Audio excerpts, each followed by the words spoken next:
Welcome back to the Sporting Eyes show for the 10th of February. I hope you're all going well. We have a big show coming up today. We're going to have a look at some St Kilda's injury woes, play a game of this or that, have a look at what the Gold Coast Suns have done with their new captain choice, and finish off with some talk about Pickett at Melbourne. But the only starting point is in Port Adelaide, where it looks like, according to the Adelaide Advertiser, that they're ready to announce the new succession plan, which would see Ken Hinkley leave at the end of this season when his contract runs out, and Josh Carr, who's a senior assistant, replace him. Now, before we get to the big picture of Port Adelaide's situation, I just want to discuss Josh Carr and what he's done, because I think he's done a pretty good job under the radar that you might not know about. Now, when he finished his AFL career, he coached a couple teams in the Sandful, and then got his shot in the big time as an assistant at Fremantle from 2020 and 2022. And Port Adelaide obviously gave him a call, and he joined them as their midfield coach in 2023 and has been in that role ever since. Now, that was a critical year. If you remember, 2022 was when Port Adelaide started really poorly, and then they finished the back end of that season well, but obviously missed out on finals. And the biggest thing Josh Carr has done when he first came in was put Rosie and Butters as permanent midfielders. I think we all think that they started playing midfield straight away, but Butters, especially, he was a bit later than Rosie. Both of them played half forward, if not kind of deeper forward roles, before Josh Carr came. But when he came in, he put them straight in there.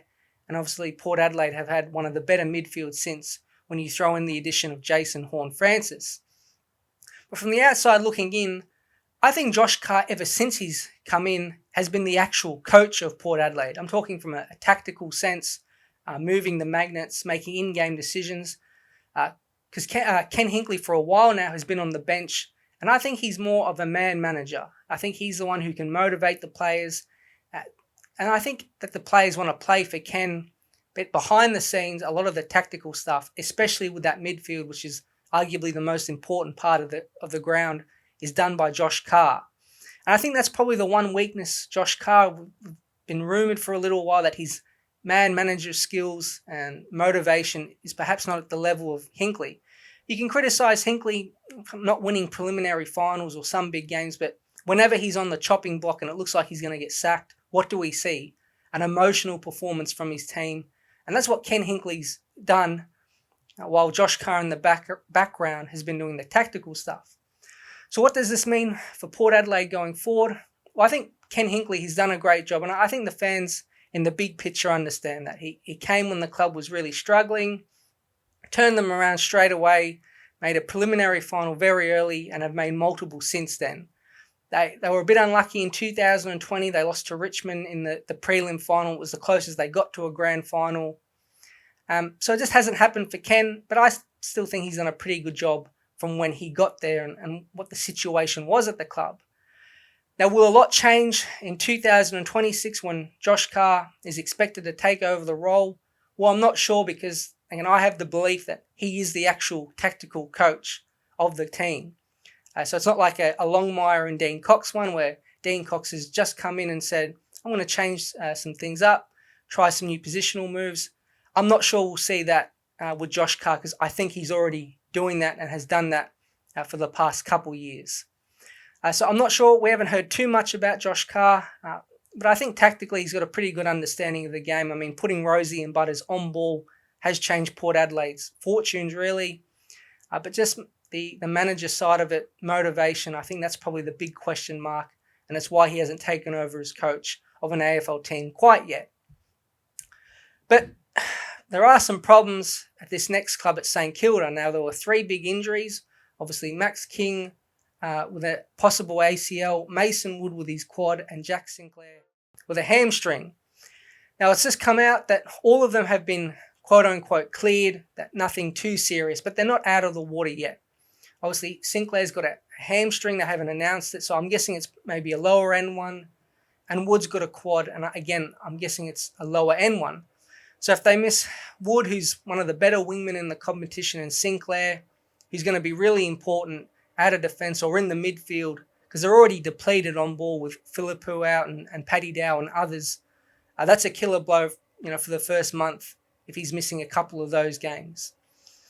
But the big problem is with Max King, and I'm a bit of a Max King defender, I think. A lot of people had a go at him last year, especially in the game against Port Adelaide, where he was terrible, but it was revealed that he's battling multiple injuries. He's had problems with his shoulder, his knee before, and that's what eventually caused him to sit out the back end of last year. But I just want to go through some things about Max King. He turns 25 in July. I mean, for a key forward, he's not a baby, but maybe he's like a child in key forward terms, in terms of his age. For a career, he averages two goals a game. That's pretty good. And in 2022, he kicked 52 goals and 41 behinds. So you can't say that he's never shown that he can play, he can kick a lot of goals, because he has. He's just had 2 bad years full of injuries, and it happens. It happened with Tom Hawkins. There was doubt about his playing career in the middle part of it. And since that 2022 season, Max King has played 23 games for 47 goals, which is about bang on that 2 goals per game average. I'm glad St Kilda signed Max King to a long-term deal till 2032, I think, because they need him. I believe he can be their marquee forward. We've seen what his brother Ben has done at Gold Coast. He's been pretty reliable. Now, is King going to be Nick Riewoldt, where he gets 20 touches a game and can kick 5 or 6 goals? I'm not sure, but he can be a spearhead for them. And people forget, things can change quickly. He's had 2 years of injuries. It happens. Again, Tom Hawkins, Charlie Curnow. People didn't think Charlie Curnow would play again. And he's obviously become the best forward in the game. So just remember that Max King is only 24 as we speak. He's kicked 50 plus goals in a season before. Just need to take time and trust that he can get healthy, because he's looking stronger. He was having a pretty good pre-season. And this knee, he's avoided the ACL, which is good, but he's not out of the water yet. But I think St Kilda fans should still be hopeful Max King is the key forward of the future. Now, talking about the future, we're going to play a game of this or that that's centered around Tasmania and their CEO, Brendan Gale. All right, time for this or that. This is pretty simple.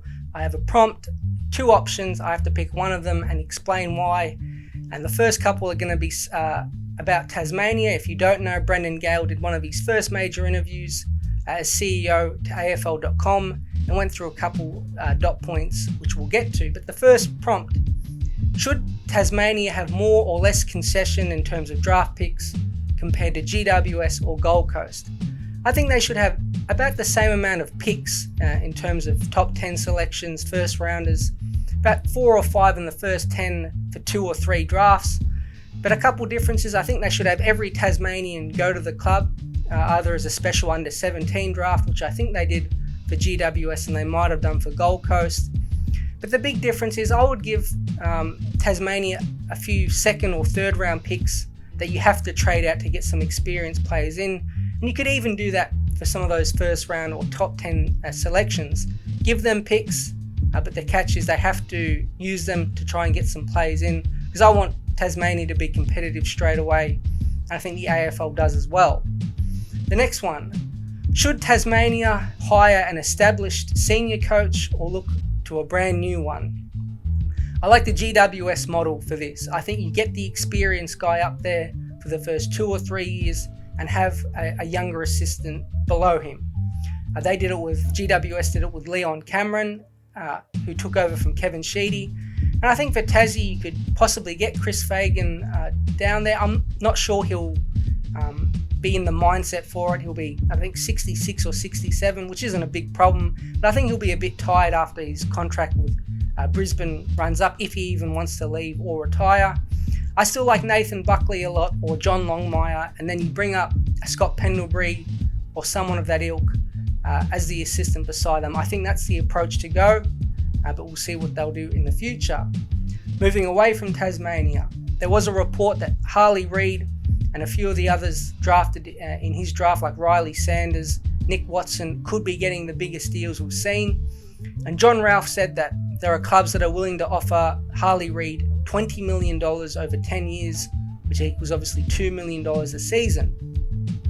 So should West Coast pay that and keep Reid, or should they let him walk? Now, I'm clear in the opinion that not many players are really worth that, and there's no way you could pay that next year when Reid's contract runs out after the first 3 years that he signed.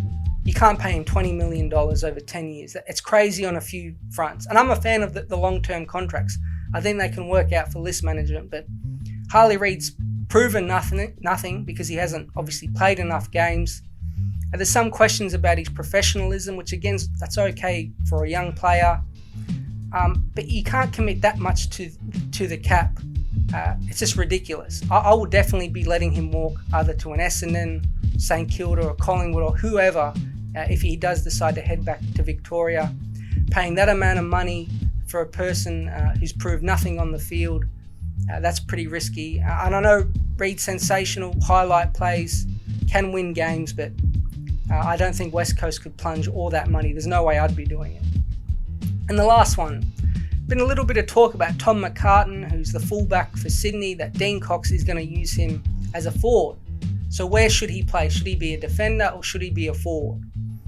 I do think he started his career as a forward and it wasn't that great, wasn't spectacular. So I do think his best position is as a defender. And I just didn't get this. I didn't think they had enough key back support. But when I look deeper, it's probably worth a trial. They have Joel Hamling, Dane Rampy, Nick Blakey, who can play taller, and Lewis Melican. So that's not a great key back room, but I think it's good enough if Blakey can play a bit taller. We know Rampy can often play tall or small, that you can put Tom McCartan forward of the ball, even for the first couple games, and see how he goes. If he flops, well, you can just put him back and go with a small forward line. But I don't mind trialling him there. Obviously, Logan McDonald looks like he's going to miss the early parts of the season. So if you asked me a week ago, I would have said you have to keep him in defence. But I think they have okay depth, so you can trial him forward for a bit. Now we're going to move to the Gold Coast Suns, who announced their new captain, Noah Anderson. So we'll have a discussion about that. So there was some big news out of the Gold Coast Suns, and that's Touk Miller and Jared Witts, who have held the co-captaincy at Gold Coast for a couple of years now, have stepped down, and Noah Anderson at just 23 has become the youngest captain in the competition, although he is about to turn 24 in about a week's time. There's a couple of different directions I want to go with this. Now, I think Anderson's a great choice. He's their best player, their most valuable player, and their most damaging midfielder. He's the one that can get 40 disposals at his best and kick 1 or 2 goals, and we've seen him do that. He did it against Geelong last year. He's got a great record against Melbourne of tearing them up, so he can do it against some of the better teams in the competition.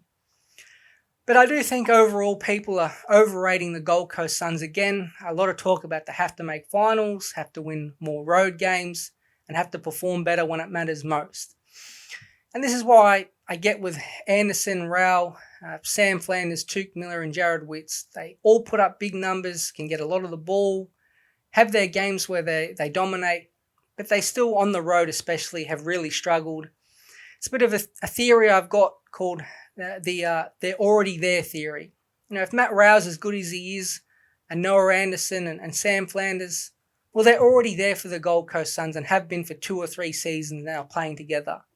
If that midfield core was so good, then they would have been playing finals. I mean, we've seen teams like the Bulldogs, Port Adelaide. I mean, even Sydney last year, where the skeleton of the team's okay, the pieces around aren't that good, but because their midfields are so good, they win enough games to make finals, win finals, and get top 4 and things like that.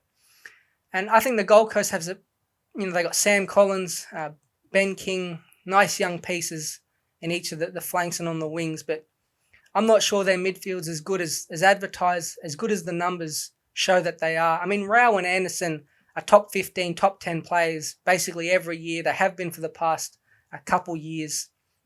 But when it matters, especially on the road, they haven't been able to get it done. So that's my one asterisk. Again, they're not even 25 yet, so you can argue they're not even in their prime. But it makes me feel a bit uncomfortable when people talk about the Suns need to prove to Rao that they're a winning team with a winning culture, where from my perspective, it's more like, well, Rao and Anderson and those guys are already there in the team.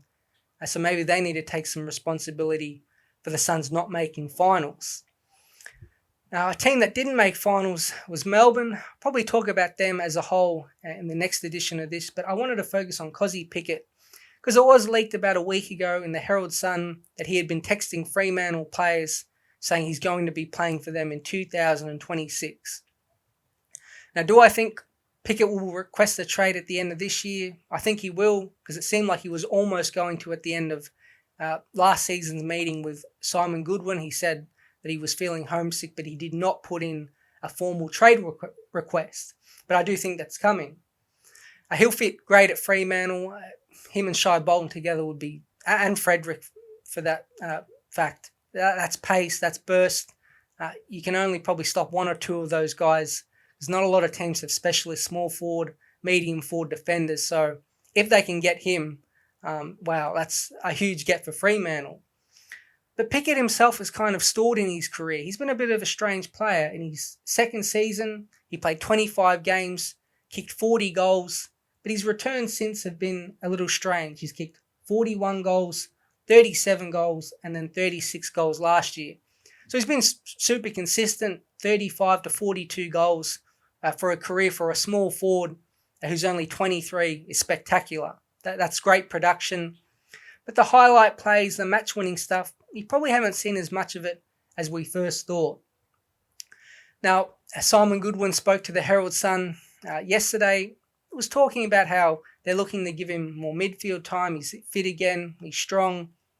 So that's a wait and see. All we can do is kind of predict if he'll go in there or not. I'm not sure he will because I think Melbourne need all the forward line power that they can get.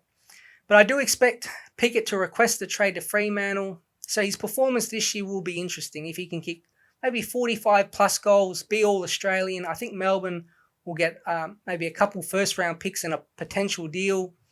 But if he kicks, again, mid-30s, they might only get one first round pick, maybe a second round pick return.